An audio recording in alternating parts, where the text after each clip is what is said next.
right, I'd like to call to order the Pentucket Regional School Committee Combined Building Committee meeting on September 11th, 2018.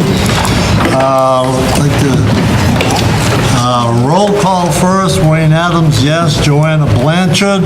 Bill Buell. Yes. Emily Dwyer. Yep. Marie Falzani. Yes. Dick Hodges. Here. Lisa O'Connor. Here. Chris Redding. Here. Dina Trotta. Here. Thank you. We have a short one tonight because we've got the building project meeting immediately after. In fact, that's the only thing on our agenda. I would like, however, to stand for the Pledge of Allegiance behind me. I pledge allegiance to the flag of the United States of America and to the republic for which it stands, one nation, under God, indivisible, with liberty and justice for all. And from the school committee, do I have a motion on the floor to accept the agenda? So moved. Do we have a second? Second here. Discussion on the motion? No. All those for? Opposed? Okay. Public comment? No. Well, going on to new business then. We're going to turn the meeting over to Jonathan Seymour, the chairperson of the building committee, and we'll convene our school committee meeting after our vote. So, thank you, Wayne. Seymour. So let's do attendance for the building committee. So I see we have Dina Trotta here, Emily Dwyer here, Glenn Kemper, Bill O'Neill, Justin Bartholomew, Wayne Adams, Greg LeBrecq, Mike Stevens, Kim Jackson, Stephanie Sealing, Greg Dosen, Carol McLeod, Joe Teresi, Angus Jennings, myself, John Mason. So we have a few sets of minutes that we need to approve for the building committee. I sent those out recently. These go back to our July building committee meeting, our special public meeting at the end of July, and then the August 7th building committee meeting. So we have a motion for the July 10th minutes. So moved. Second? Second. Discussion? All those in favor? Aye. Opposed? Thank you. We have a motion for the July 24th meeting. So moved. Second. Discussion? All those in favor? Aye. Opposed? And finally, the August 7th meeting. So moved. Second. Any discussion? All those in favor? Aye. Opposed? Thank you very much. All of those meeting minutes are part of this submission, so we need to get those done tonight.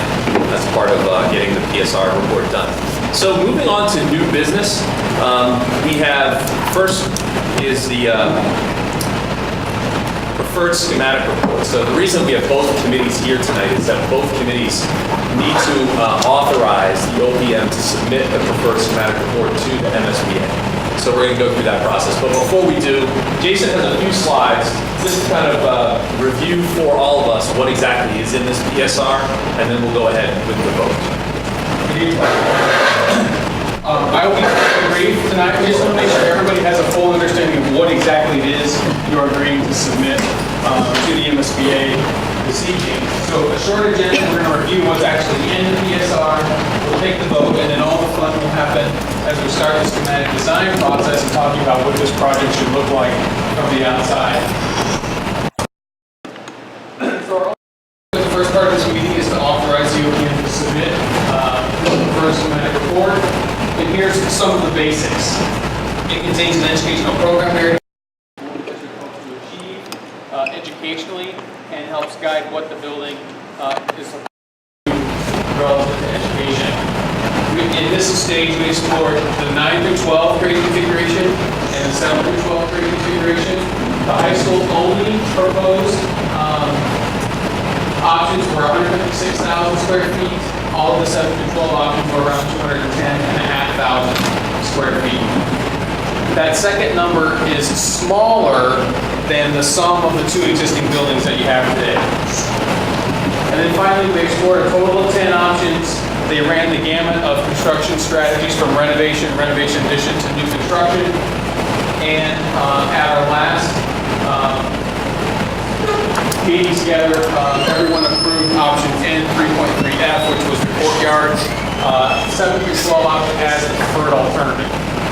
So that's essentially what you're agreeing to submit to the MSBA, that you followed the process, you explored everything they asked you to explore, and ultimately you landed on this courtyard 7 through 12 option as what you would like to move forward with in the schematic design phase. So we've gone from the many to the few and now to the one.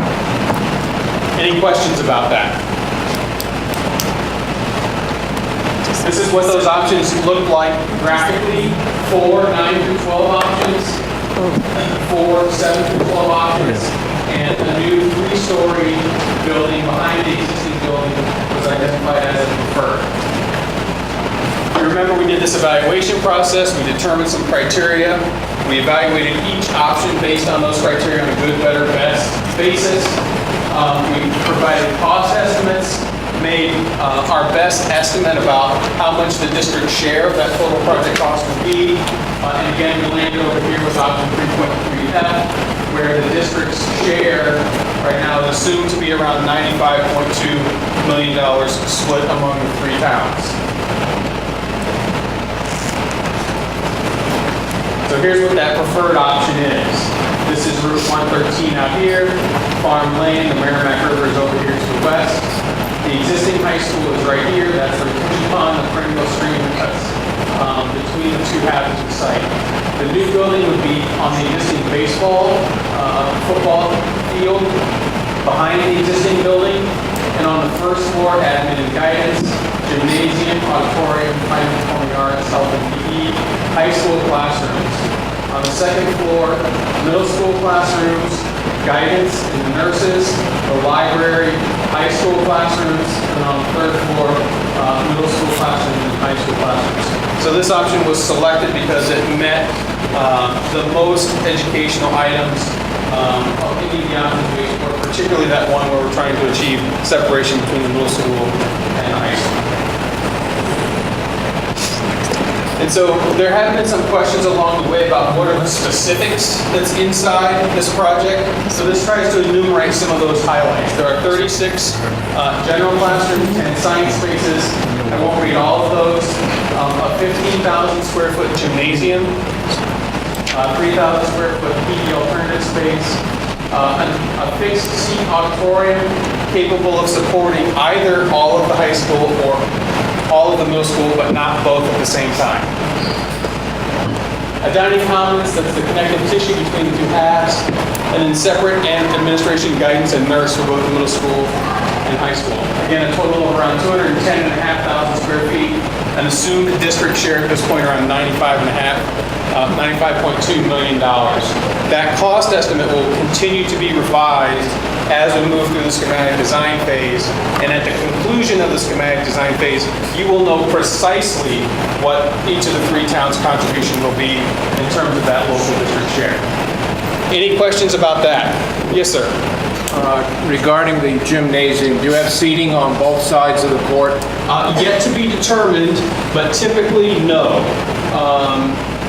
It can be explored, but typically we only have seating on one side of the gymnasium to make it as flexible from a court layout point of view as possible. So the risers are going to be pretty high, like in North Reading? Again, yet to be determined, but it's possible that it's very similar to what North Reading has, yes. It is very uncomfortable to come here for a basketball state tournament game because it's just like putting sardines in a can. It is absolutely awful. I can share with you, in fact, I knew there might be some questions about this, so I brought the existing square footages with us tonight, and the existing high school gymnasium, the big one, is 7,460 square feet. So this is almost double what the existing gymnasium would be.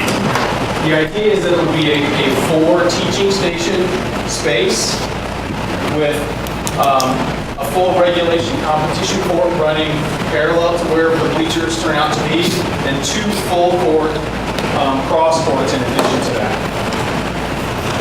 Yes, Mr. Kemper? Hi. Well, it lends itself, now that you mention that, and then it lends itself to, well, how much is going to be floor space and how much is going to be seating.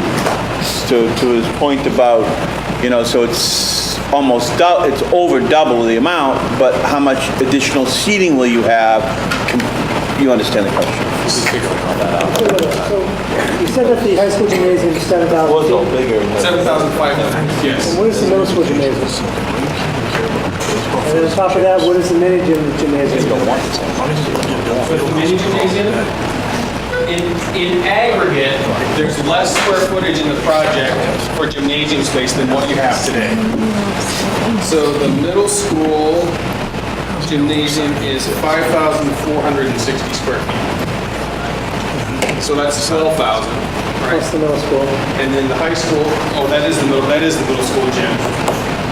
And then the high school has the little gym.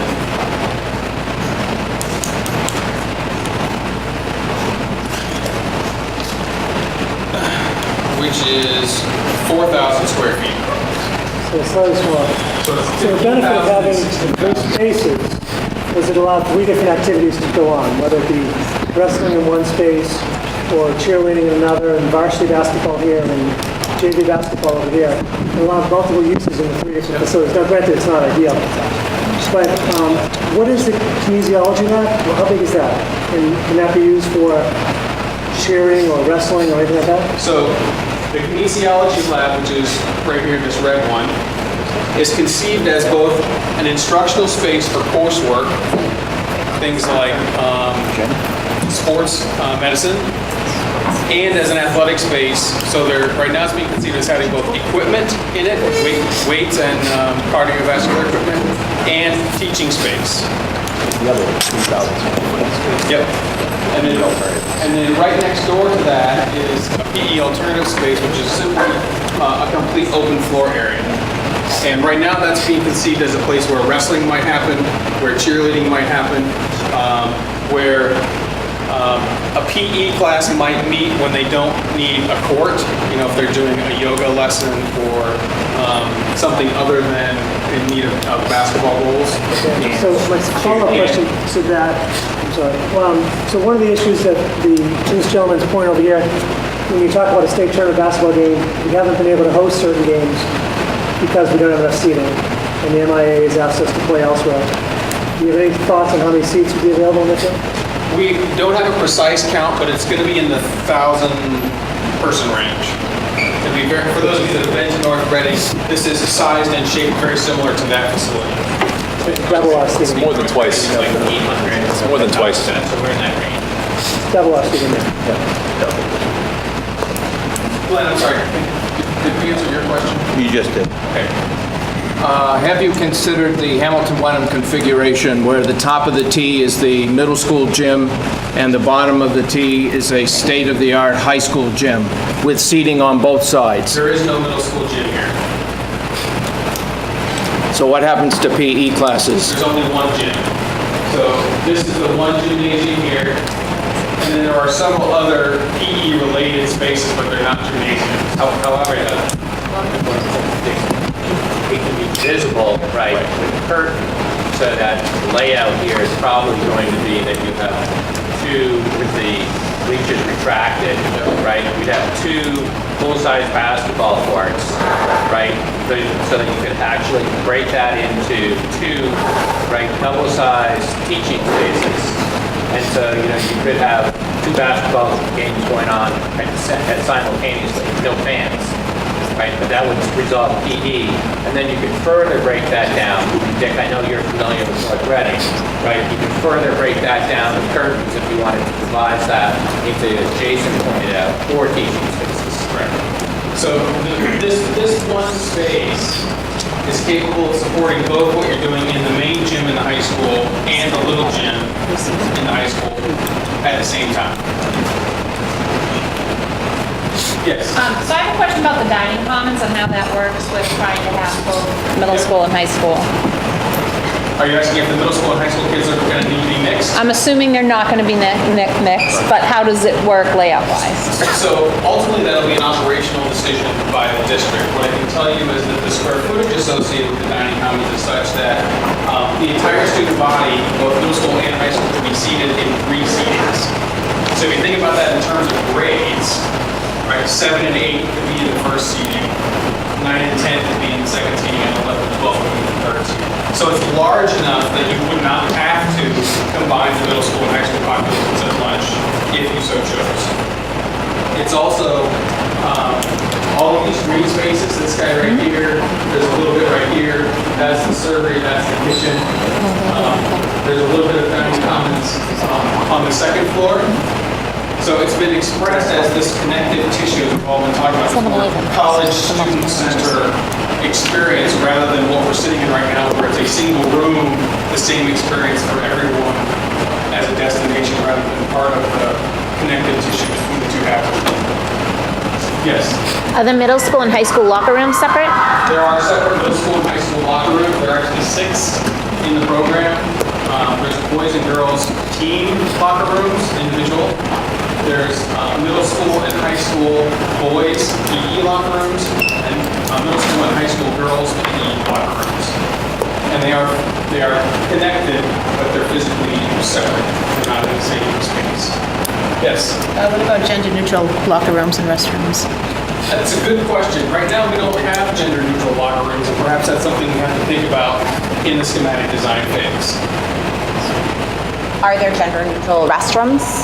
So the plumbing Or code we're of not there yet. Massachusetts is evolving to this idea. Right now, there are both gender and unisex toilets throughout.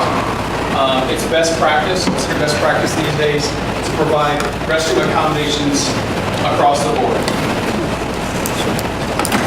Other questions? Yes. So, I don't know if this is for you or for the school district or for Jonathan maybe, but if we're doing this 7-12 combination, are we looking at one principal or 2 principals? That's ultimately up to the school committee about that configuration, but the feedback that we've gotten all along is that, the 2 schools need to have their own identity, they need to have their own administration, guidance, nurse, that kind of thing. So, as far as I understand, that's the plan moving forward. In terms of our options explorations, we were tasked with trying to conceive of an arrangement of spaces that middle school and high school administration could be in the same suite, but have separate waiting areas, have separate front doors, so that they could operate independent of one another with sort of this backdoor connection inside the suite, or be combined if at some point in the future the way your staffing administration changes. Same thing with guidance upstairs. Middle school is on the south side, high school guidance is on the north side, but they share a collective suite even though they have 2 separate waiting areas. And then finally, same thing with the nurse. There's a suite for a middle school nurse and there's a suite for a high school nurse. So we've attempted to achieve that difficult proposition of having it both ways. Other questions?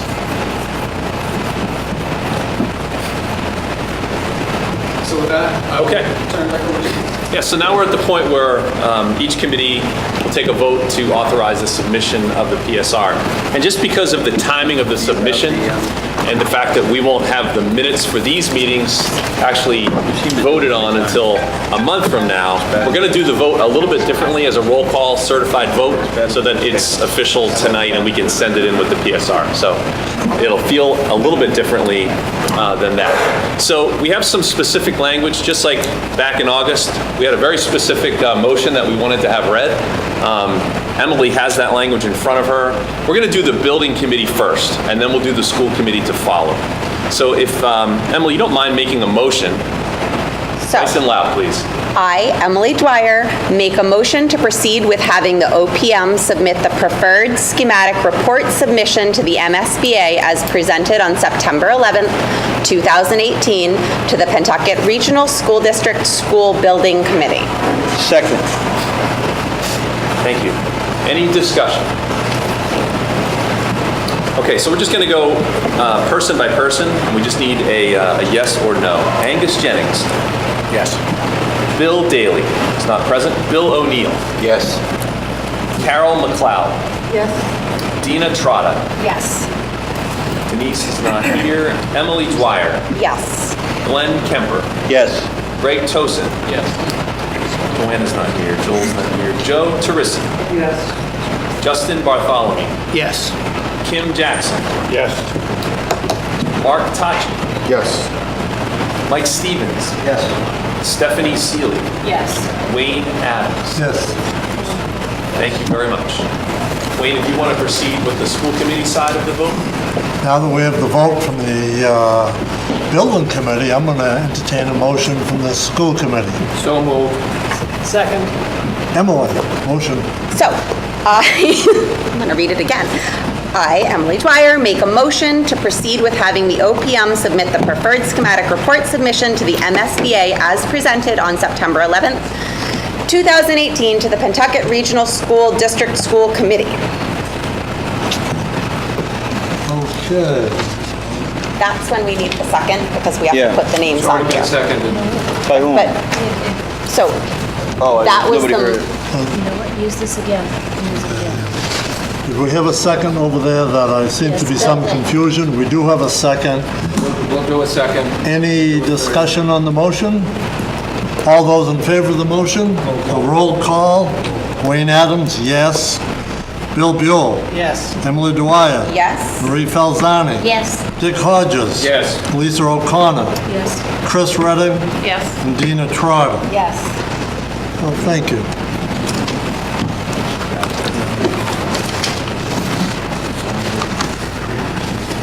Okay, thank you very much. Now, I believe Just the the wording was function of slightly the different. school committee, now that they've voted, Thanks. John, there is no need for the school committee to be here, so I can close it. Yes, if you want to do that, you're welcome to stick around for the rest of the meeting, but if you want to officially close the school meeting, that's fine. The building committee meeting will continue. Beautiful.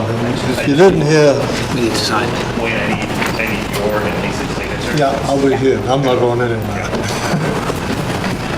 You can't either, Lisa, until you sign. The school committee meeting? All right, so now I'm entertaining a motion. Do I hear one, Dina? I just said it. Motion to close the school committee meeting. Okay, second? Second. Second, discussion? All those in favor? Opposed? So be it. Now you're welcome to stay. Yeah, so, like I said, the committee's welcome to stay. There are just a couple of other items on the building committee agenda. We have a working group update, we have a CM at risk selection process update, and then we have an activity to start to get some input on some external design ideas, which is what's got everyone's attention over what we're working through. So, John's just needs to obtain a few signatures to get that vote all set. So, I just started showing if we can do that and listen at the same time, we'll try to just keep this moving.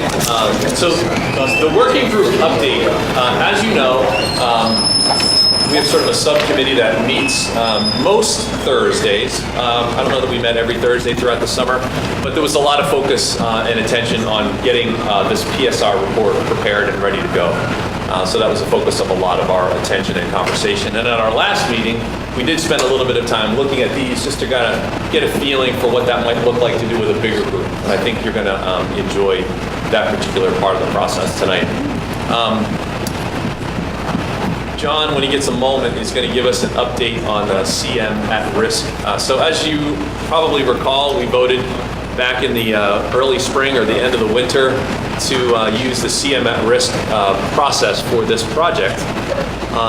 So they put out a request for qualifications, and we had, well, if you're ready, I'm just... My signature ran out. Yeah. So this is really your moment, so Yeah, no, go ahead. Thank you. So we had 5 firms respond, good firms, solid firms. We had Consigli, Shamet, WT Rich, Dimeo, and Gilbane. All good, solid CM at-risk firms. They've all submitted. We've looked at them. We've deemed them all as being acceptable to...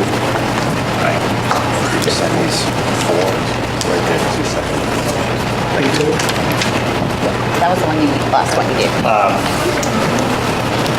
They've all been deemed acceptable to move on to the next phase. The next phase is the issuance of a request for proposal, where we're actually, the rubber hits the road here, where we're going to actually ask them for a price. We're going to ask them for a price for their general conditions, which is their monthly fee to run the project. We're going to ask them for their fee for pre-construction services, and then we're also going to ask them what's their markup on costs. Because a little bit different than a general contractor approach, the CM at risk is essentially open book, and your CM says, I'm going to bill you this much a month management fee, and then moving forward, whatever the costs are for the subcontractors and the labor, I put this X percentage on it. So we're essentially bidding the job right now. Okay, what we don't know, though, is what the final guaranteed maximum price is, but we know what their markup's going to be. That's the important thing. So the thing that's a little bit different with this part of the process, which is great, is you're actually going to get to meet the project team. Okay, we're going to have, the subcommittee will. Representatives of each of those firms will come in. We'll get to meet them. We'll get to hear about their approach and what, how they see themselves building this project. So it's a great opportunity for us to actually drill down with them and kind of get into a little bit of the details as much as we can right now to see, okay, can we stomach working with these folks for the next 3.5 to 4 years, which is important. So that request for quote is going out on Monday. We're going to give them 3 weeks. Once those come back, then the subcommittee will review those, have our interviews. So our goal is to try to kind of land this right around the end of October with the CM, so that when this PSR gets its blessing from the MSBA on Halloween, we're ready to go with them as part of the schematic design process, where we take that one 3.3F and they start designing just that and focusing on just that. Any questions? Go ahead. The interview process with the 5 prospective CM going to be open to the building committee? I think we look. Yeah, so, like we've done, so we've kind of gone through this twice already, right? We did a process to select the OPM, and then we did a process to select the design. And so we're trying to kind of model it after that. So the subcommittee is there to just kind of do this little bit of extra work. When we have the interviews, we'll let you know, and if you want to come sit, and listen, then there's nothing wrong with that. But ultimately, it's the subcommittee, which would be Joe and Bill Daly and myself, plus John and Brad from Whittier. We're ultimately just, we're gonna go through the weeds in there and the interview. Again, you're welcome to comment as well. Just on that, right, so the way that works is that the subcommittee, right, CM selection subcommittee, ultimately will be ranking the different proposals that will be coming in. So there actually is a scoring methodology consistent with what NGL dictates that we're going to go and be ranking them. So the RFP will go and say, we want you to provide this. And then that criteria will be broken down into highly advantageous, acceptable, not acceptable, and there'll be essentially a notional ranking that will go along with that. So that when that all happens, the subcommittee will meet and say, okay, this is what we got, this is what our recommendation is going to be back to the building. And there's a process there, as John was saying, in terms of a proposal that's generated. And I think ultimately it's probably going to be in our interest to interview, since we have only 5 firms. I don't say only in a majority, but actually that's a good thing. But they're all good firms, and I think it's going to be in our interest to interview all 5. So that we really have a good opportunity to meet them, understand what their philosophy is, and we're going to be working with these folks for the next several years. So it really is a merit that we want to make sure that we're getting off on the right track.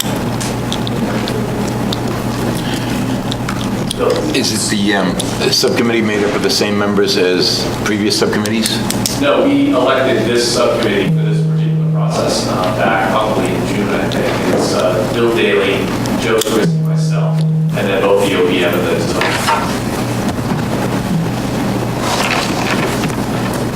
Is there another hand mark? Well, so contractually, is it still like Chapter 149, like as we would hire, go through the normal process as opposed to this? 149A. It's a separate procurement method. Okay. So you're going to hire this, you're basically going to hire the CM at risk, who's only going to have a contract at first to do the schematic design estimate. That's it. It's going to be $40,000, it's going to be a lump sum. So Same wages, same... It's going to be flat. So the reason is because that's the schematic design estimate that our firm was going to do, our outside estimator. But through this whole process, we've decided, no, let's get the guy that's going to build it to give us that number to compare against the number that Brad's estimator is going to put together. We reconcile those so that when we send that number into the state, and then that number ends up being the number that goes to the 3 towns, we've got a pretty good feeling because the contractors actually put it together for us. And then once, let's say we get 3 affirmative votes and we're a go, what happens next is that you've now got the CM on board for pre-construction services. They're now with us for part 2 of their contract. Again, it's going to be kind of a set fee for them to go ahead and participate in a lot of the design meetings where you'll get feedback from them where they'll say, don't draw it like that, or let's do it this way. And then only after the drawings are done will they go out and get the trade subcontractors, which is very much like the filed sub bids that you're used to. We'll put the individual packages out to bid, and they will go ahead and start to assemble what's their guaranteed maximum price. And that's part 3 of their contract, locking in that final big number. So when are they locked in? When are we contractually obligated to them? You just went through the whole process and I kind of missed. Yeah, so we're going to be locked in with them, I would say, it would be for about a year. For all intents and purposes, they're not going to lock and load until we're done with design, that we're effectively 100% design. So, we're looking at being designed, the town's doing this in April, and green light everywhere, April, May rather.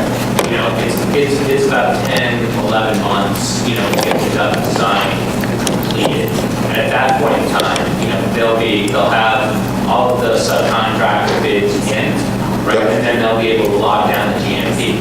That being said, the really important part here for this group in terms of budgeting is to be able to know and have their input, okay, during this phase, from now till the end of the year. Because at that point in time, like Jason alluded to this earlier, we're going to be locking down our budget with the state.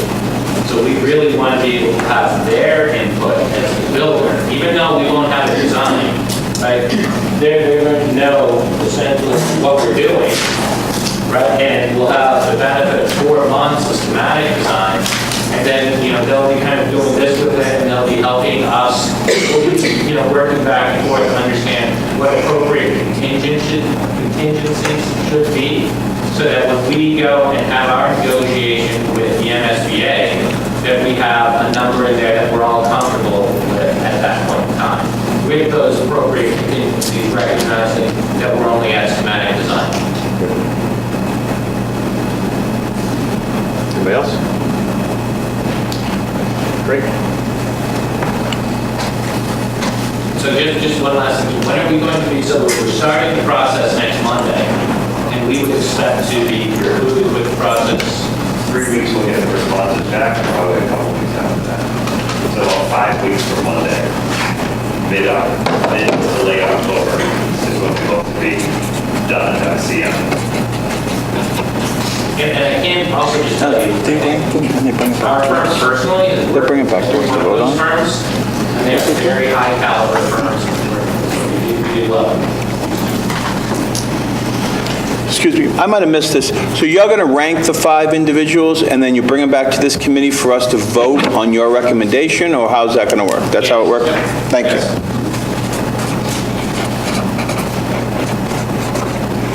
Okay, great.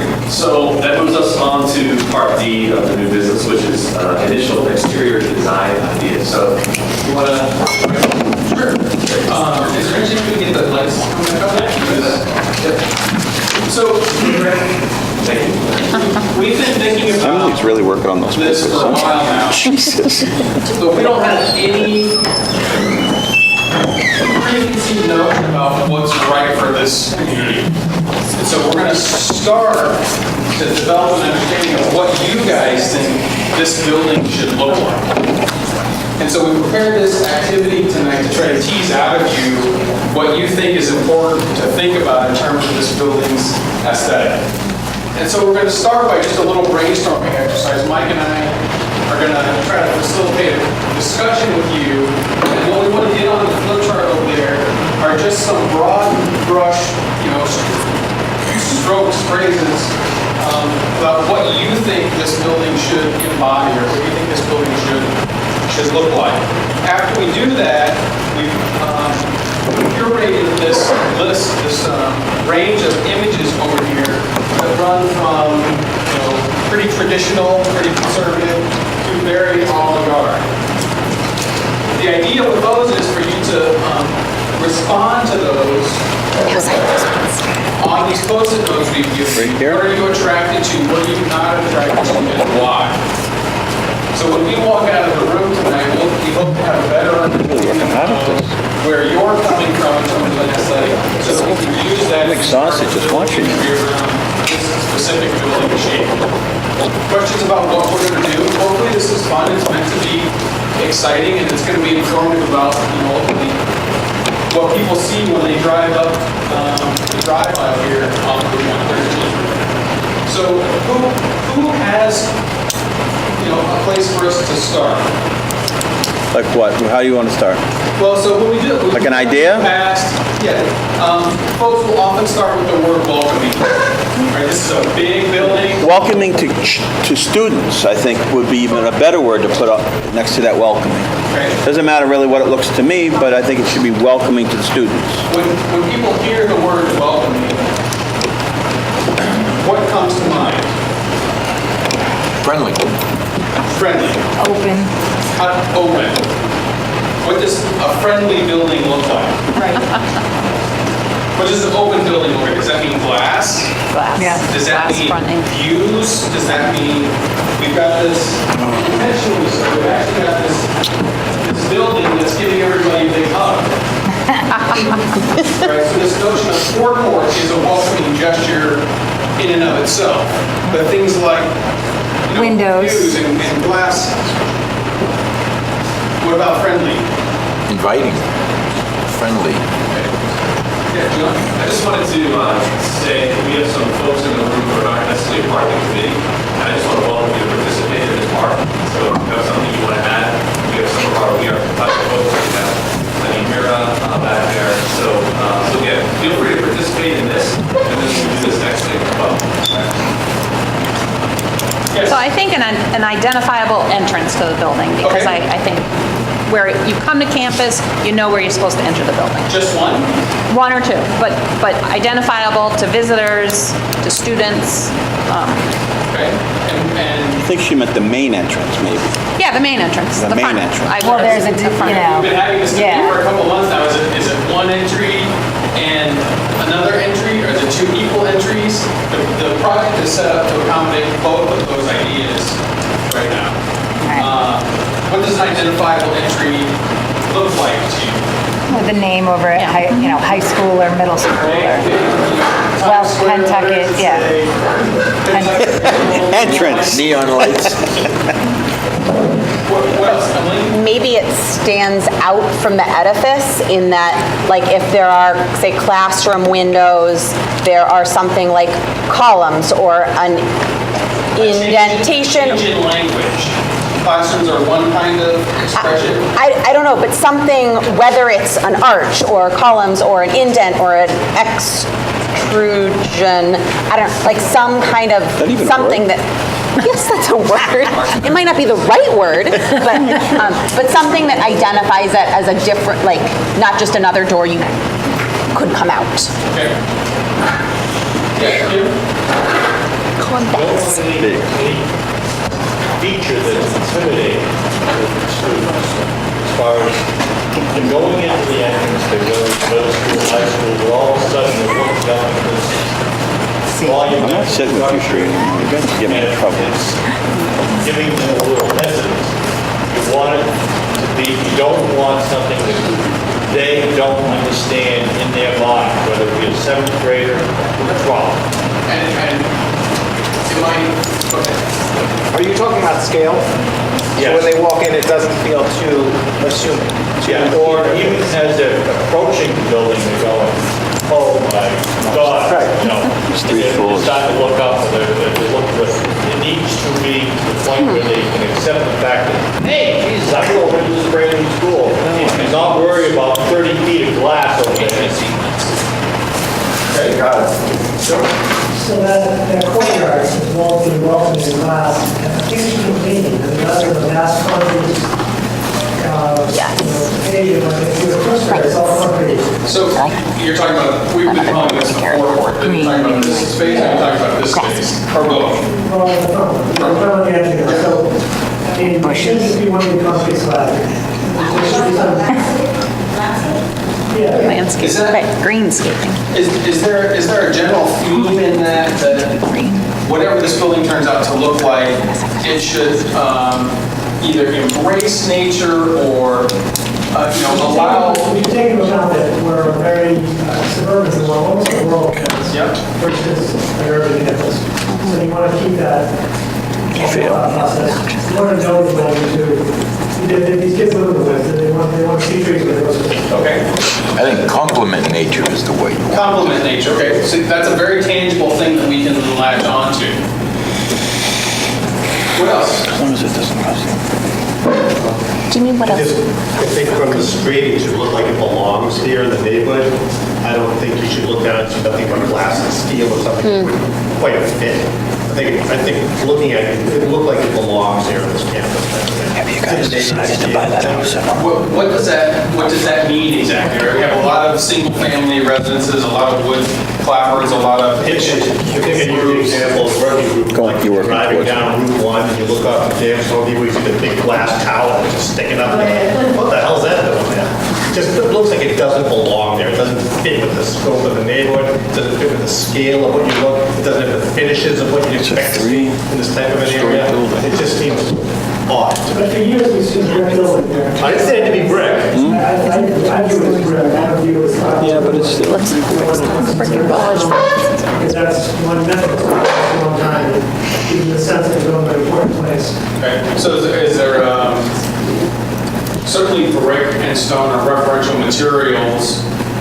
We don't see too many. There's a few brick homes up here on 113. But we don't see a lot of brick homes. There's some brick buildings in downtown Merrimack.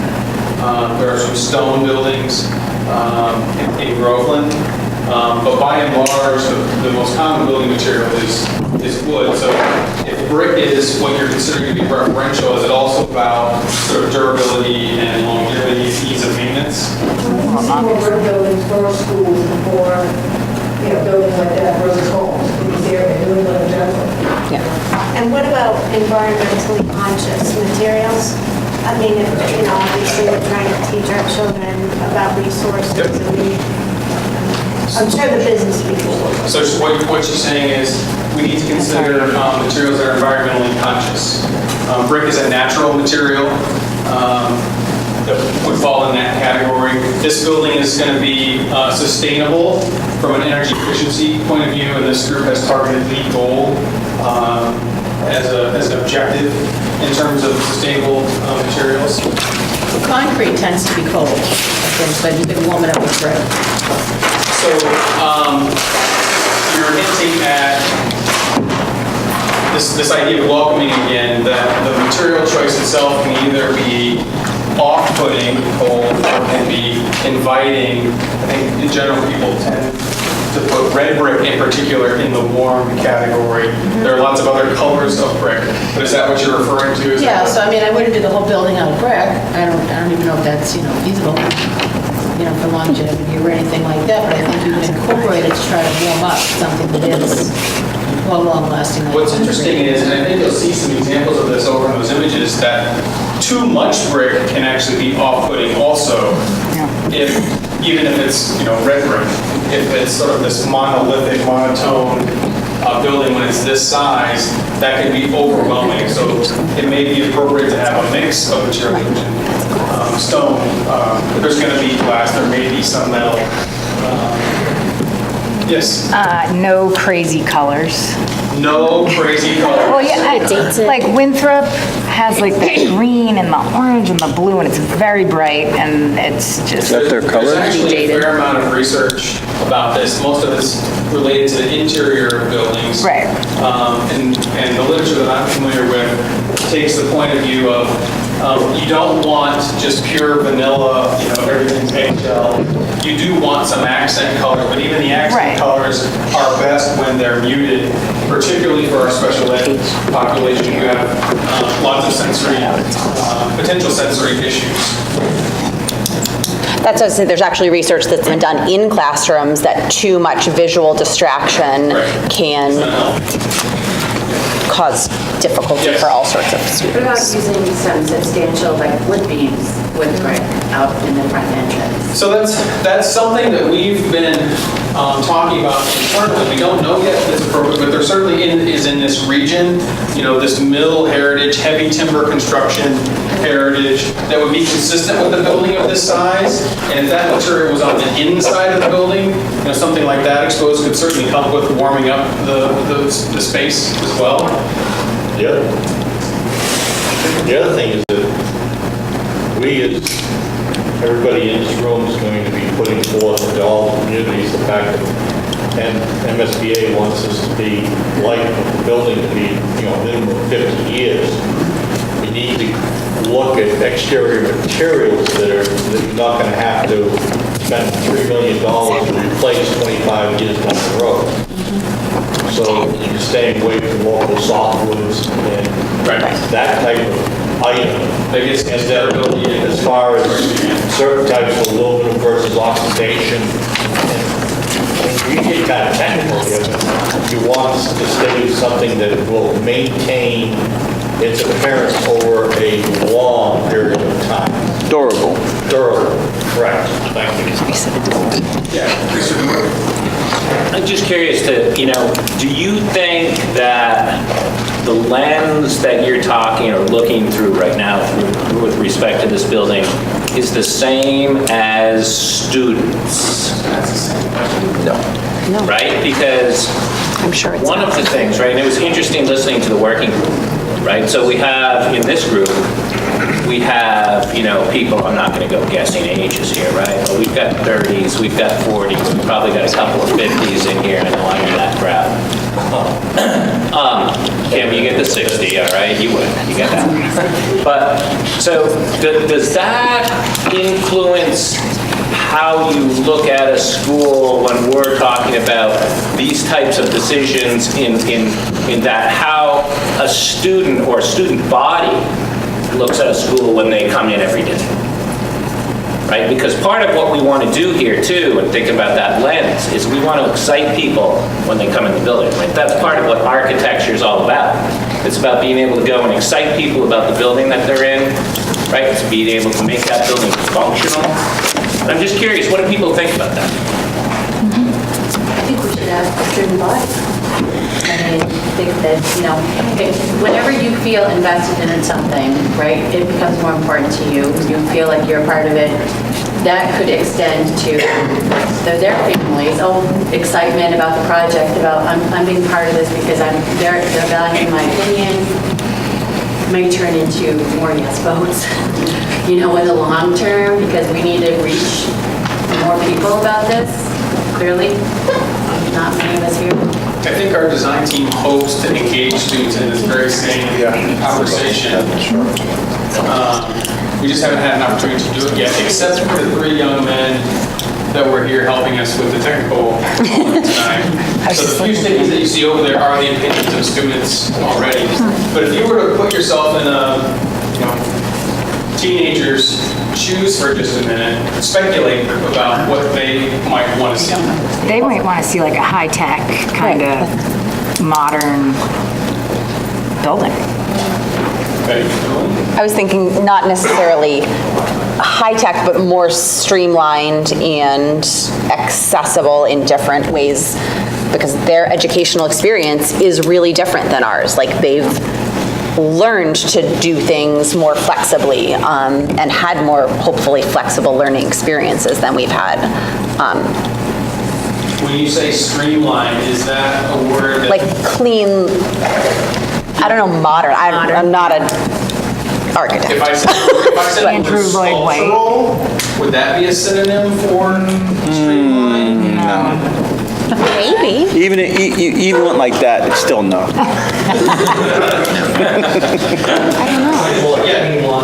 Yeah. So I would say, when you look at it from a student perspective, if I'm walking down with my backpack, I've got my bags, or I've got my laptop, whatever I'm carrying, I don't want to be banging into each other. I'd like to go down a hallway where there's space, there's mobility. I feel free. I'm not tight. And when I'm having my lunch, or I'm having a break, or whatever it is, if I can go to a quiet space, and we make these classrooms where, if you're in early elementary, you're in a nice classroom where you might be able to go into like your cubby area, sitting on a beanbag and reading. If we can kind of replicate that same experience from middle school and high school in a space where it's less institutional and more kind of that free feeling where I can feel good about what I'm doing, and if I want to socialize, I can do that, but if I want my own time, I can do that as well. I think incorporating those pieces, if I'm a student, that would be really important to me. So the floor plans as they exist right now, and they will continue to evolve, although we'll always retain this H shape and the main pieces of wheel over there. I think we've done a pretty good job of capturing that sense from the visioning that was expressed in those meetings all those months ago. So we do have a wide variety of space sizes and space types. We've got collaborative environments. So the intent is for this building to not look and feel like just a shinier new version of what you have now. But it does embody some of those things that we were just talking about. And I would say from a non-student, from a non-student standpoint, in order to keep that shiny and looking nice, it has to be something that, from a custodial standpoint, we can take care of each night from the interior. And Mr. Jackson brought up a great point. That is that durable on the exterior, because if we put green anywhere on the outside, 15 years from now, we don't want a faded gray. We want that green to stay. So, So maybe I'm getting ahead of myself. We're talking about what we want. And like if I'm picking out a new couch and I'm always looking at the ones, I always pick the one I can't afford, okay, on the internet. You know, I say, oh, that's the one I want. I absolutely love it, and it's $7,000. And then I end up getting the one for $1,200 that I kind of like. So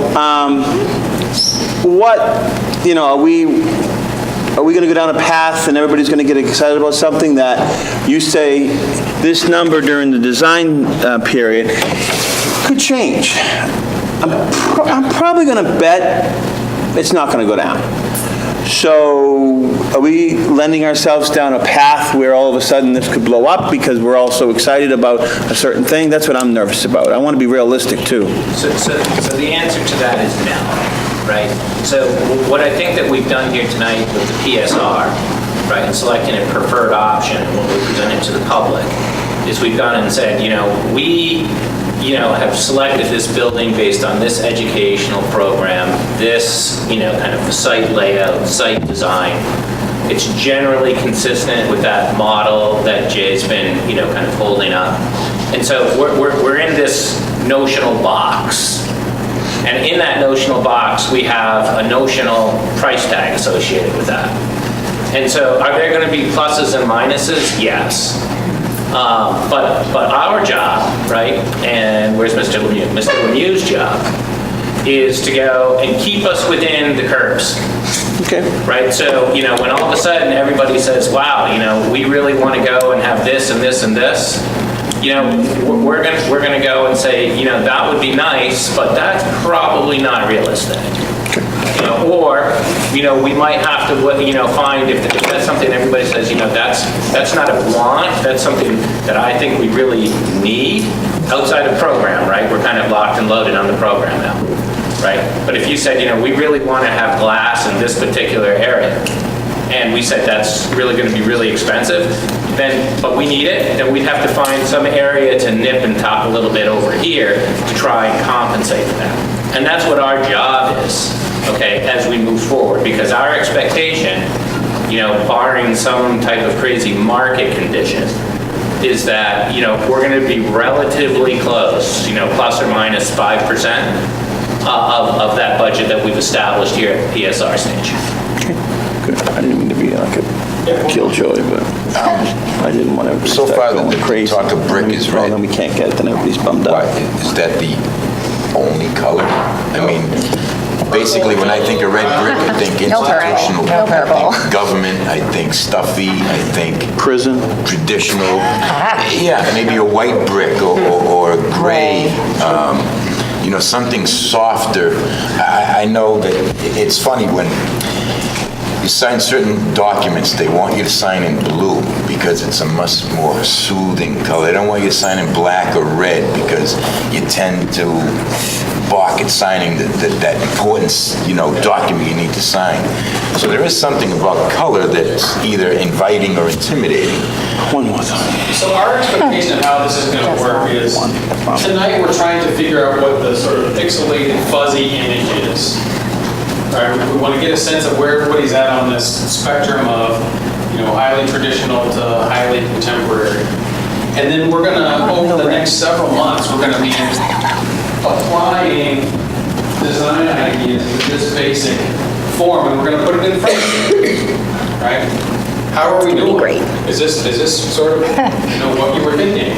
And you get to see that design evolve over the course of the schematic design phase. And at the end, we won't have a crystal clear image of what this thing is, but it'll be pretty good, right?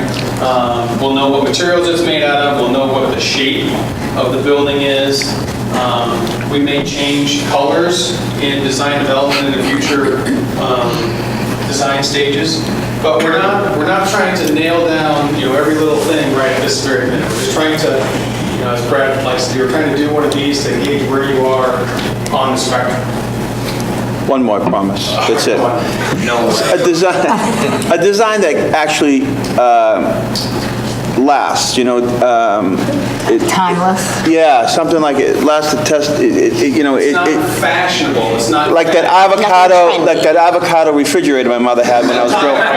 Yeah, growing up, that was the fad at that time, but just didn't last the test of time. It didn't, something like that. So, not a fad-looking thing, but something like. So no purple bricks. Like on that idea, the thing I keep coming back to is like Boston City Hall. Like, it's awful.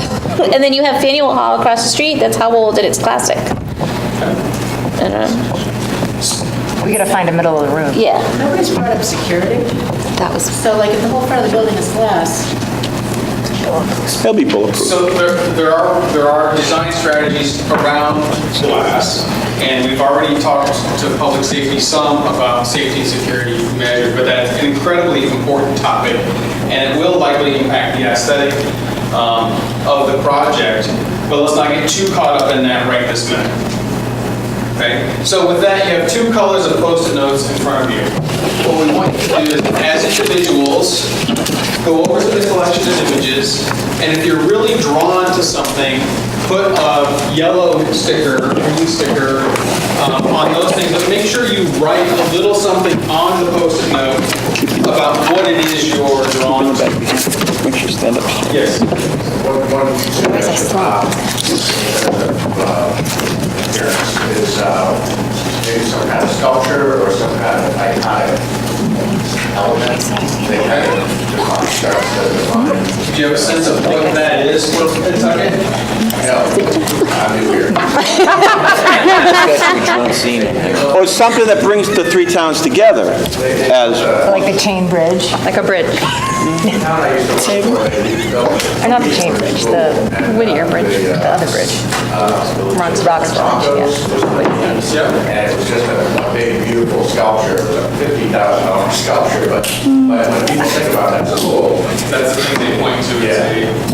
Part of the I think we get the art program working. So when you say iconic images, since the rest of you think about Pentucket and something that can bridge the three communities, what image do you think of? The bridge. No, Sage A bridge? Yes. Any specific bridge? Rox Village Bridge? All 3 towns, Roxville, right, I guess. River. Or water. Can't use the sachem because, God forbid, 5 years from now. No, you don't want to do that. Also, it's scary. Put it somewhere else. Anybody else? We don't want to use a plains Indian. What's that? We toured Winthrop Middle School, High School. They had taken elements from the original school and brought them in. And Oh, interesting. incorporated them. So I honestly don't know if there's anything here that we would bring over. Maybe there is, I don't know. That's cool. That's a cool But idea. it was really. A way of tying the past to the future. Yeah. Yeah, it was architectural detail that everybody liked. Actually, take these pennants. When they use the art class, The conversation is great. We will continue Just the in cause of conversation. veto, I can do it. Not quite yet, I haven't given all the instructions yet. Let's go. So I want you to do exactly the opposite with the pink sheet. If there's something you have a violent reaction to, or really don't like, not make a note. drawn to, you want to know about that You have to say also. And then because we have such a large group, if you're reviewing an image and somebody has made a comment that you agree with, put a check mark on their sticker rather than write the sticker all over again. That's smart. Yeah, After you're done. When we're going to do this for, I don't know, 20 minutes or so, 25 minutes to see how engaged folks are. We'll come back and we'll try to quickly review what people have commented on, and we'll try to repeat this same sort of activity so that when we leave, there's a short list of 6 or 7 words or phrases that we can use to start our design process back in the office. So questions about what we're asking you to do. We'll be floating around to answer questions. Brad? Just want to address the sustainability point that you made. Don't necessarily get caught up in, what some of these materials may represent there in terms of sustainability. We are going to be pursuing LEED goals, right? But when we think of sustainability, we talked about brick or stone being a natural product. Metal, can just be just as sustainable as those because most of the time it's made out of recycled. So, don't necessarily get caught up on that thing when you're looking at those images. Also, one other thing that's really influential is landscape, right? So when you look at these types of images, you'll see images that some may be landscape, some may not be landscape. We will, unless for some reason we value engineer out of this project, have landscape. So to the point Joe was raising, right, we expect that we will, in that forecourt area, it won't just be this massive concrete island, that we'll be doing something with that. So, when you are looking at these, think of these in terms of the building and what that building is saying to you. And whether or not, it's something that you like, it's something that you don't like, how kids might respond to that, all that stuff. Okay? Go. Have at it.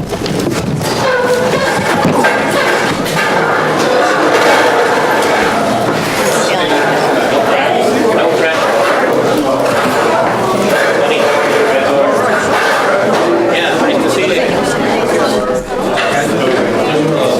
Just try to get away.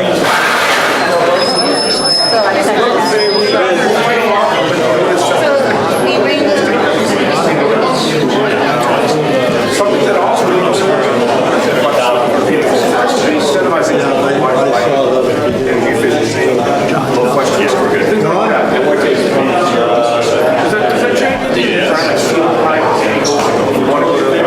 We don't recall signing one proposal. So we would have all that covered in detail, ability to go.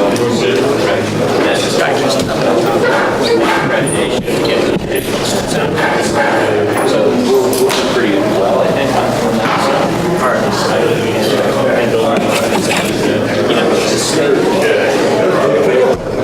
Once we get December, we won't even get to unless we have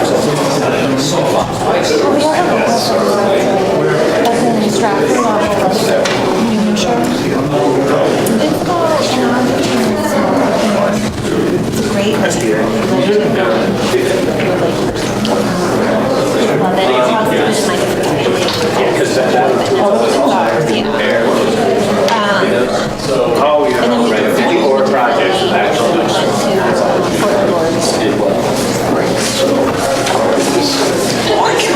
request for Sunday, October 14th, to participate in one of the best dog races in the region. Situated in the pastoral town of Worcester, Massachusetts, just 10 minutes from beautiful downtown Bridgeport, includes frauds and invigorating horse race run, or the featuring spectacular elation and entertainment. The race includes courses that travel through rolling hills and picturesque country roads for the 5-mile and 5K run.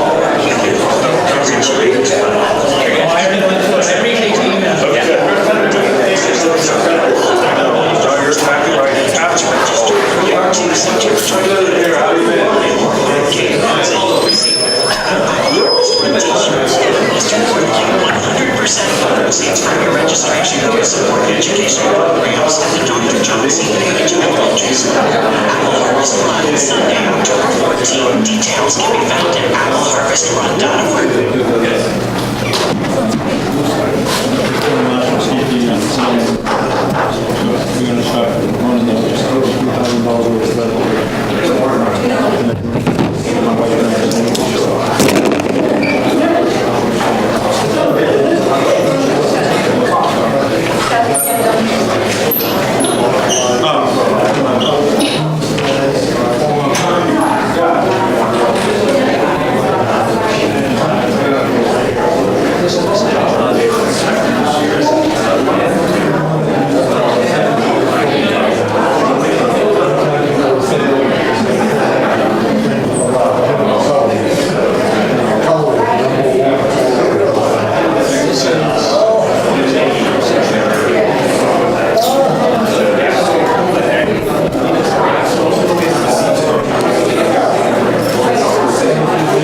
doing work, it's still on. Just the building itself, without anything that's really positive or negative. What common threads or what common themes, concepts, did you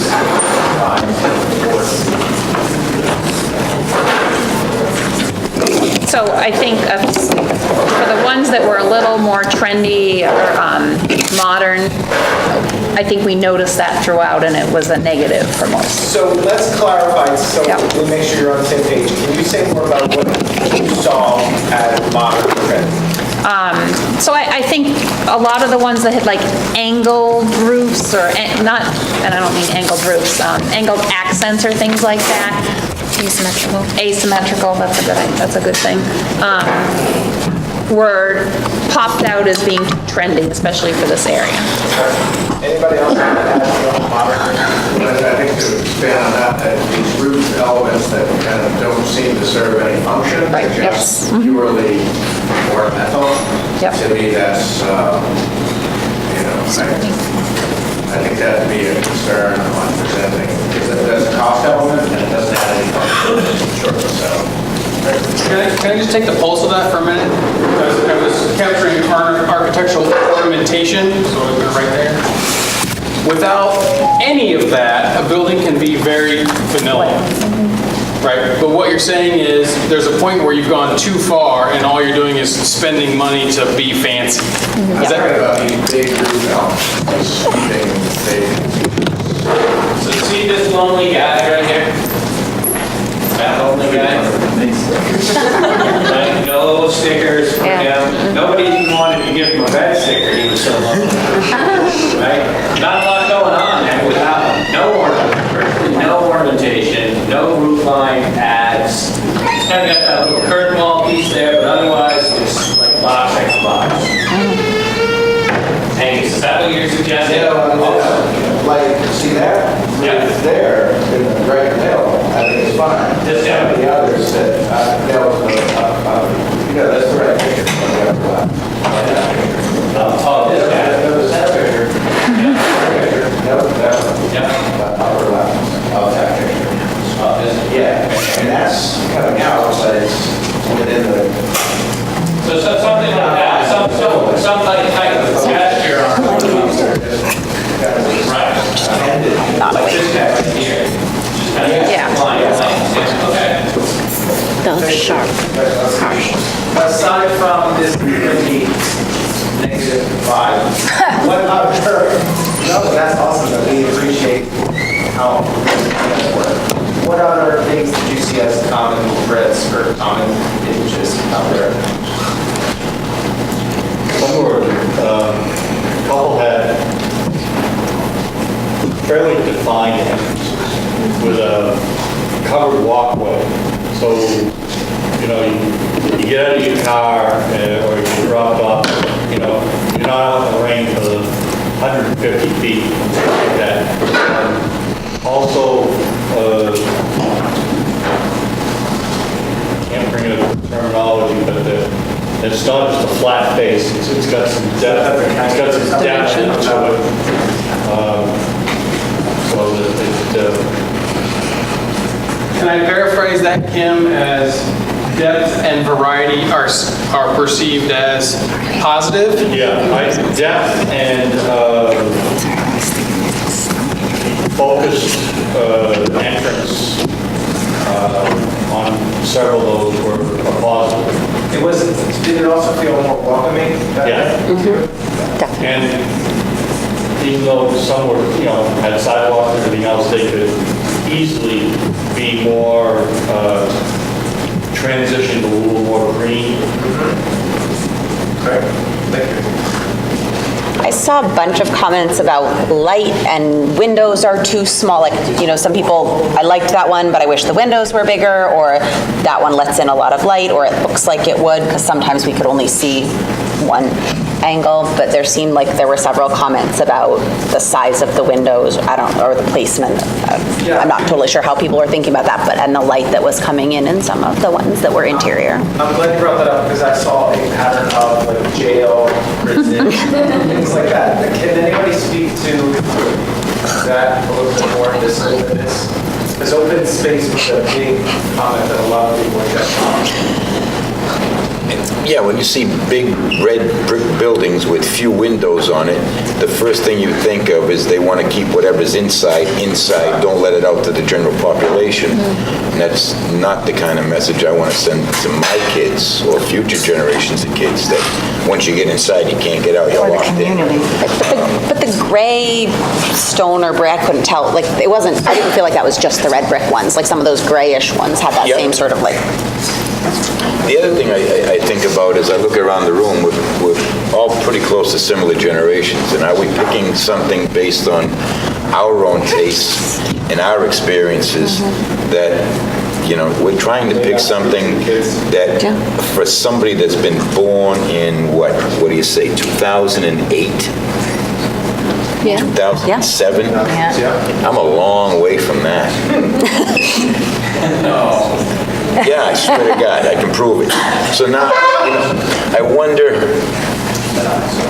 wonder if our tastes are going to interfere with really what we want for the kids. Because we're seeing it from a perspective that we're locked into. I can't get in the mind of a high school kid right now and say, what would I want? What would I like?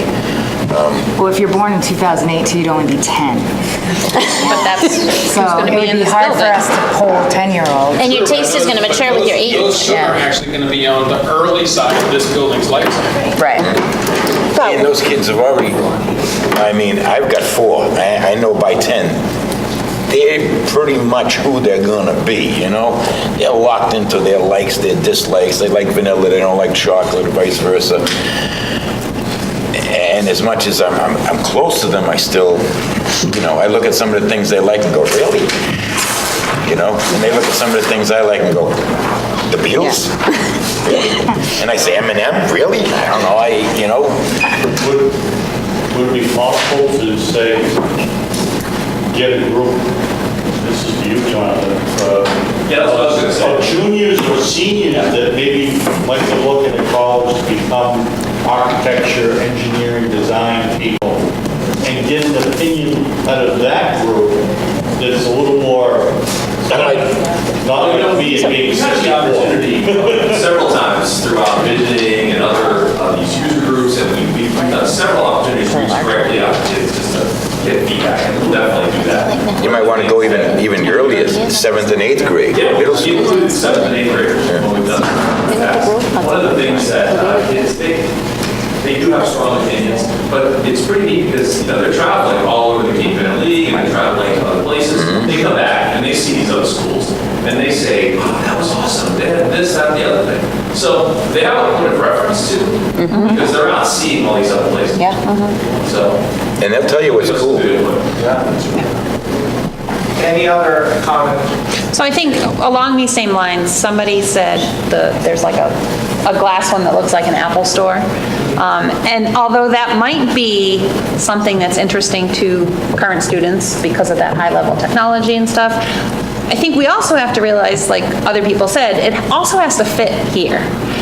And that might be what they want, but we're going to have people protesting out in front if that's what we put in this space. So I think we have to find that balance between where it can be newer looking, but it also fits into a rural environment and, you know, has some... So not that guy?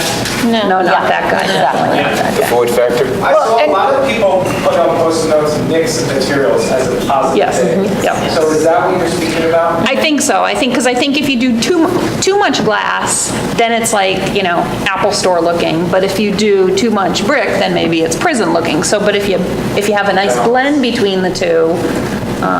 What other materials, can anybody say more about materials that they did like in this mix of materials idea? The wood accents. Yeah, natural wood. The natural wood accents really make it warm, homey, inviting, I think. Indoors. So like that one right there, that one had a lot of, that one had a lot of lights. Yeah. This one right here, that one actually had a lot of lights. So that's an automatic. school that we just finished in Gloucester. And it has, you know, kind of brick on the outside, it's got some kind of type panel on the, stone type panel on the outside, some metal, you know, mixing up materials. It actually has, you know, a fairly significant amount of glass. But what else about that particular image, besides the wood, which you're gonna say kind of warms it up a little bit, right? I like the lights too. They're fun. what? The lights. The lights. They're fun. I think the staircase. The staircase is modern, but it's got a mix with some wall and ceiling that is more contemporary. So there's some traditional materials in there, but it's juxtaposed with kind of a little more contemporary architecture. Something for everyone. Something for everyone. Well, so you can think of it as like fashion too, because fashion, you know, the 70s came back and the 80s kind of came back, you know, so to your point, you know, what we like might not be what they like now, but might be what kids like later, or, I mean, I think it has to be a really good blend of things for it to kind of withstand time. A lot of people wrote the word classic. I saw that too. What, can somebody define what that means? What that looks like? If we're gonna say traditional, what is that? Like Newburyport High School. Looks like a sandstone building. Or any college Page- campus. Or the Page School. I mean, it's. That one has classic on it. Right there. Yeah. It looks like Fast Times. Symmetrical. And symmetry is classic? I think. Yeah. I think that one is like relatively symmetrical, where it's got like the center point and then the wing and the wing, and kind of like Newburyport High School, which clearly isn't, but like it has that center and that sort of, the part where you go in is very balanced looking. And I think you find that in a lot of college campuses also. I would say that you find everything in a college campus. To a degree, but like I was talking to someone, and I know like my university, I remember there was like this whole half that must have been built in 60s, 70s, and it was very bomb shelter looking, and they're now taking all those down and putting up the classic brick, because that is what withheld over generations. Just so everybody knows, there's a mix here of elementary schools, secondary schools, higher education, colleges. There's a little bit of a mix in terms of, you know, there's a lot of New England in there, but there's also some Pacific Northwest kind of tucked in there. Probably feel that a little bit in some of those. What about volume? Like height? Volume's expensive, isn't it? I mean, it's nice to have a big vault entry, but I know from the knocks on Newburyport, North Reading, some of the people said, geez, there's a big hallway, and it's enormous waste of space. Yeah. North Andover has a main street, but it's pretty volume, it's more small. It's got like a 3-story atrium, all glass. For me, Joe, that has to do with function. So the dining commons that we're proposing is likely to be a multi-story volume, but every bit of it has a function. Stay with that for a second. So the dining commons and multi-story, how does that work if I'm going down and I have a tray, I don't know, still get a tray in lunch, I don't know. You take a tray and you have to walk upstairs with you know, get a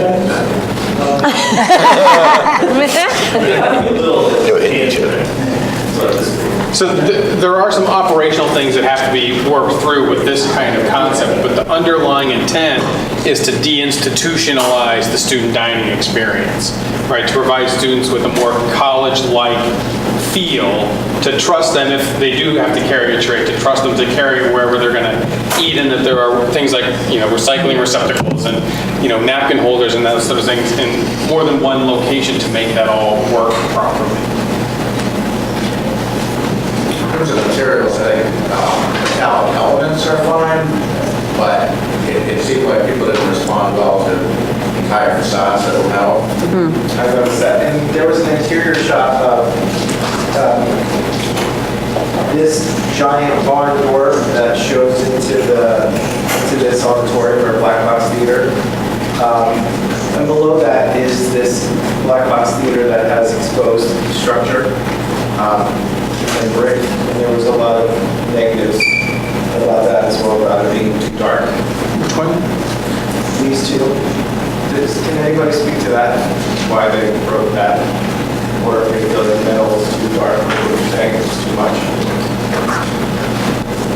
That was me.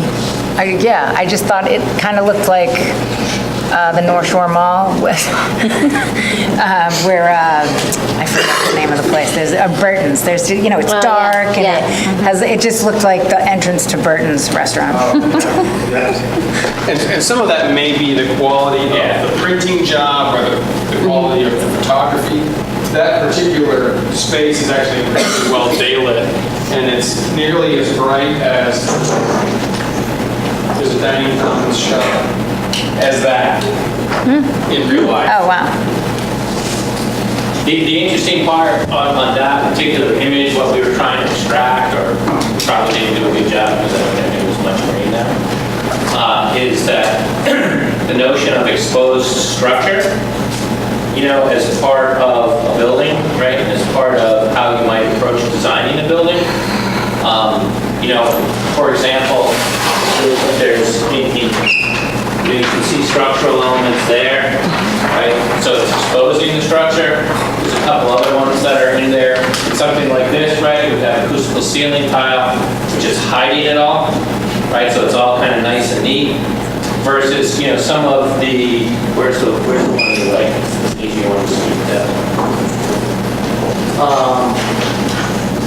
You know, in West Parish, in that one, you know, the structure, okay, even though it's wood, right, is being celebrated in that image. So we're not trying to, you know, we're actually trying to integrate the structure into the design and show it off. How do people feel about something like that? I kind of like that. I like it. Or do you like, you know, which sometimes, you know, people refer to that as a little bit more kind of an industrial, you know, Jason talked about the mill, you know, you see that type of old in a mill. How do people feel about, you know, exposed structure? Julie? I like it, and I think it gives you your volume. It does. It certainly helps in that sense. Yeah. Yeah. In some instances, it can be less expensive. In some instances, it can be more expensive. How is it to clean, to maintain? It's like the exposed ductwork, 25 feet in the air. Yeah. How does that get dusty once a year? You have to have a lift and you have to get in the block. They fill it. All with the flow. Yeah. Well, that's a really big question. You get to the point, right? Have you been to the point downtown and everywhere? Yeah. Okay, not a good example. But for those of you who have, right, when that first opened, it was awful. You go in there, you couldn't hear a thing. Because everything was hard surface, you know, kind of had that thing.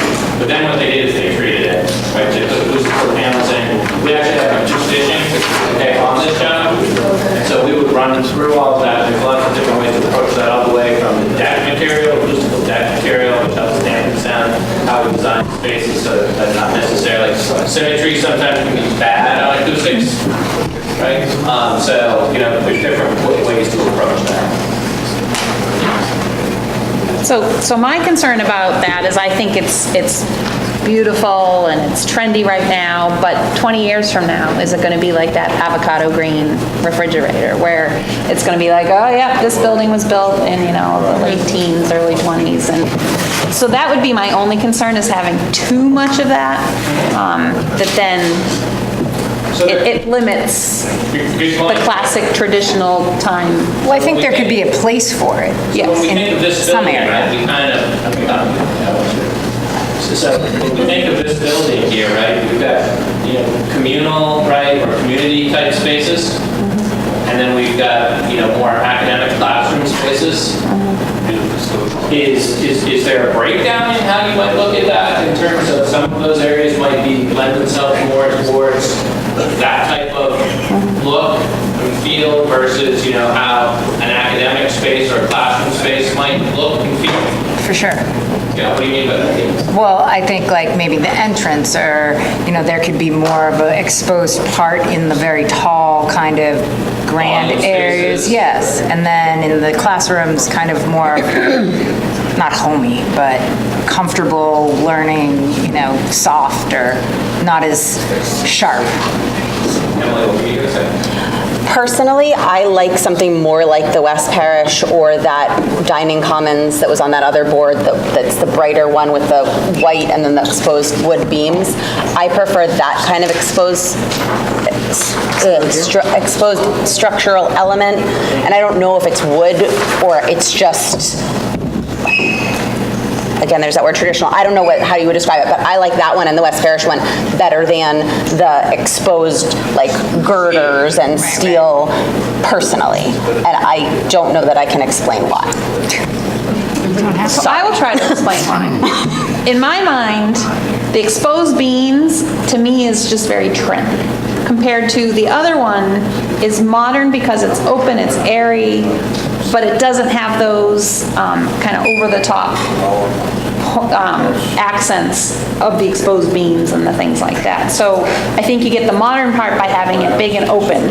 Are we talking about the difference between this image Yep. and this image? Yeah. No, I like those. You're right. Yep. Yeah, I like Or those we're too. talking about between this image? Yeah, like something like that. I don't think is as timeless, and I don't like it as much, but I like this and this better. That's interesting because that first one is the oldest one among the group of them. Has been around the longest. Can I ask you a question? She just asked you about refrigerator. What elements, you've been doing this for a long time. Yeah. What elements did you design in some of your earlier buildings that you look at now and say, I'm not sure that anymore? I asked one stuff. That's my face turned red? Yeah. You know, typically, rain, you can't do today. His face is... We have done, there's a point in our firm's history where we did a lot of blue window mullions. And I think in general, the idea of bright, vivid, elementary colors sort of everywhere was a trend that many of us thought was the right thing to do because it's elementary or it's, it's fun, it's playful, but that proved to get dated very, very quickly. And so that's an example where if we had that to do all over again, we probably wouldn't execute that same design strategy. Conversation now, so you get into the stone girder, there's one picture there showing girder or something to a floor panel. Yep. I would do that as something that would get dated. Where some of the other elements, somebody just pointed out that the cafeteria, it's open, there's some exposed stuff, it's muted. So what? That one. Yeah, I do too. On the upper left. Yeah. I'm going to speak for myself now, not for the firm. This image is going to get dated much faster than that image. Than this sort of mill, wood and steel timber construction. And I say that as an opinion. This one's going to get dated faster than that one.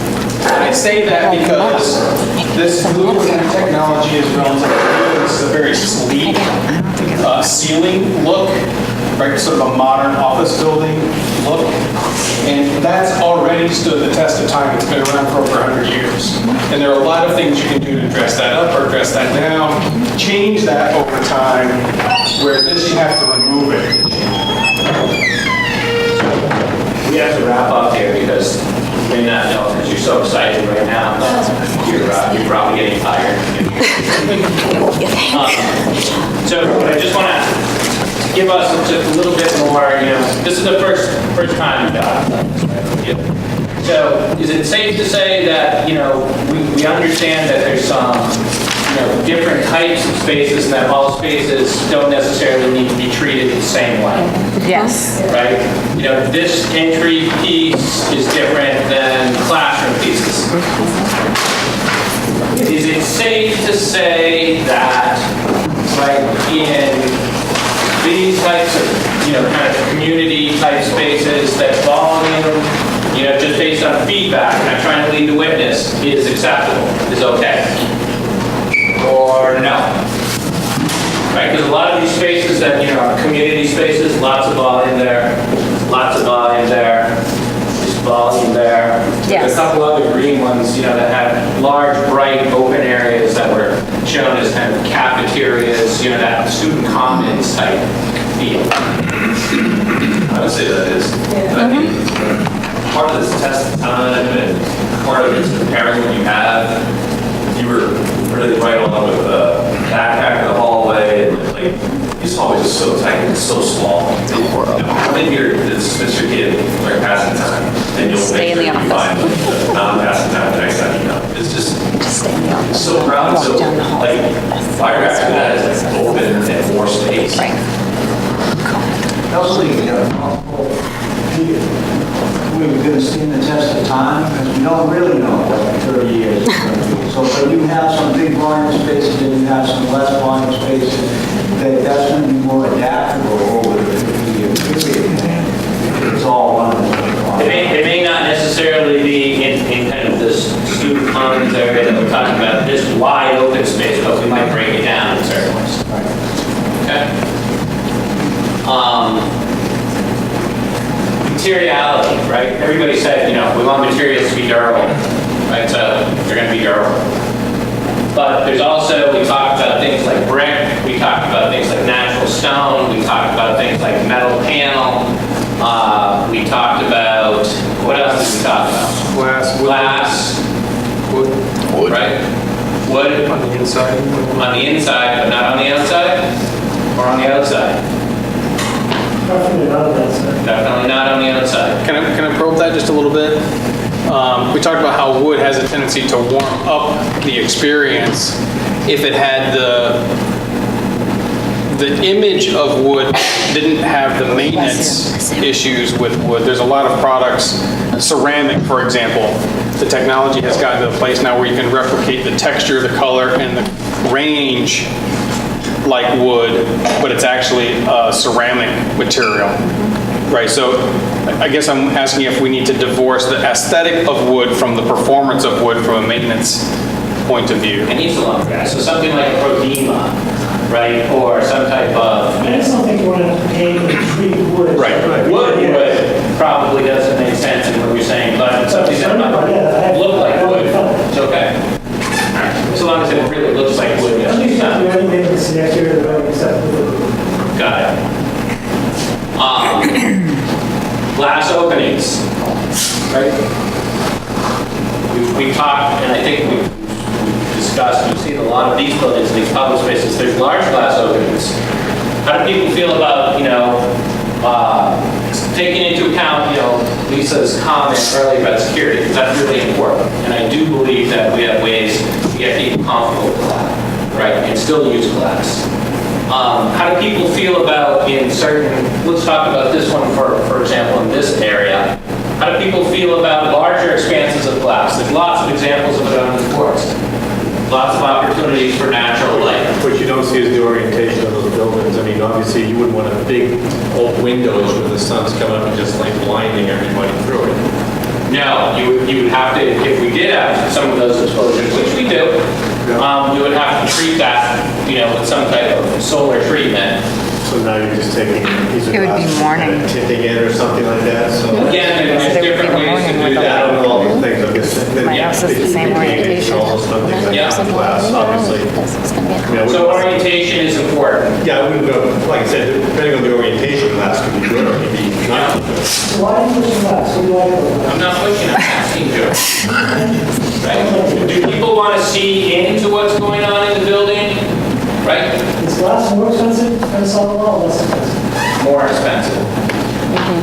There was a sentiment that came out of the visioning sessions about putting learning on display, which means having, even on the inside of the building, some strategic locations where you can see what's going on as you're passing down the corridor from an adjacent space.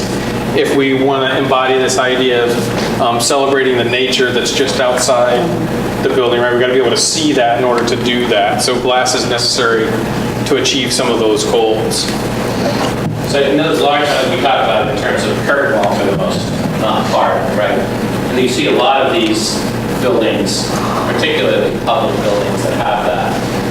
You need to pick your spots. Right. You need to pick your spots because it is more expensive.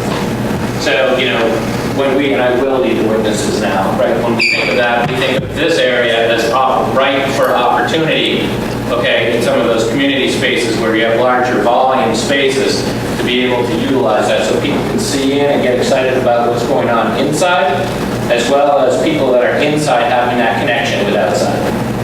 And I do, from a design perspective, think that that's important, but I do think you need to pick your spots. Because you can't afford it on the whole building. That's when we're going to really back. But how do people feel about that? I'm telling you how we feel about it, but how do you feel about it? The volume itself doesn't have to be just totally glass. I mean, you could have glass for like 1.5 stories and then other stuff above it, but inside can be wide open. For sure. So you kind of get the... Or like a sunroof. Skylight. Yep. One more minute you've got to get, because then Jonathan's going to cut me off for sure. So what do we got?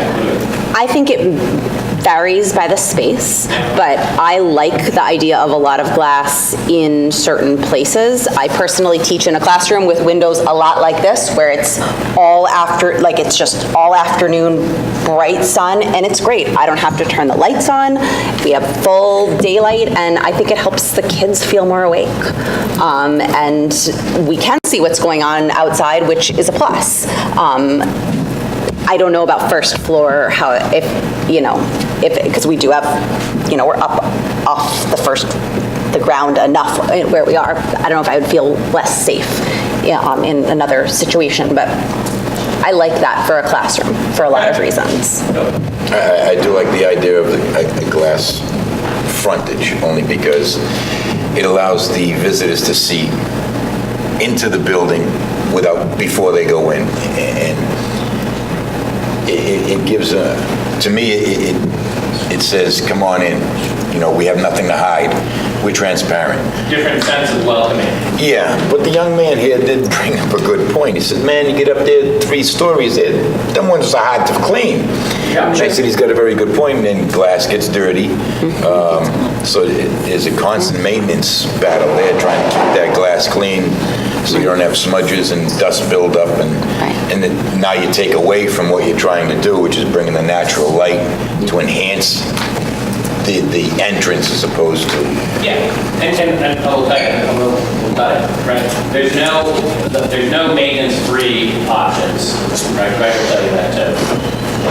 There are things that are higher maintenance and lower maintenance, and these are some of the compromises that you may make, in terms of aesthetics or other desired features to maintenance, right? And there's going to be a lot of attention paid to that.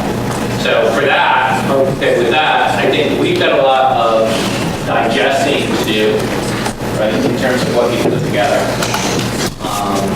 Thank you, Dr. Can I say one thing? I think there's something that's common to all 3 communities is the river.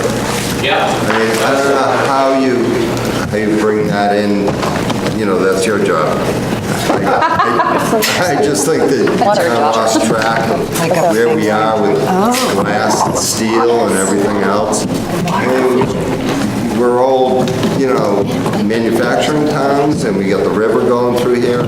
I just think that getting a little off track with steel and glass and all that. So, good point, Mark. Thanks. So thank you, everybody. We've been at this for 2 hours, and your time. The nice thing about this phase of the project is we're going to get the opportunity to do more of this in this event. We're going to actually get everything is very general, and there is going to be more specific. So if you like to do tonight, you're going to like this phase of the project too. So motion to adjourn. Second. All those in favor? Good night. Thank you. I get out of time, so...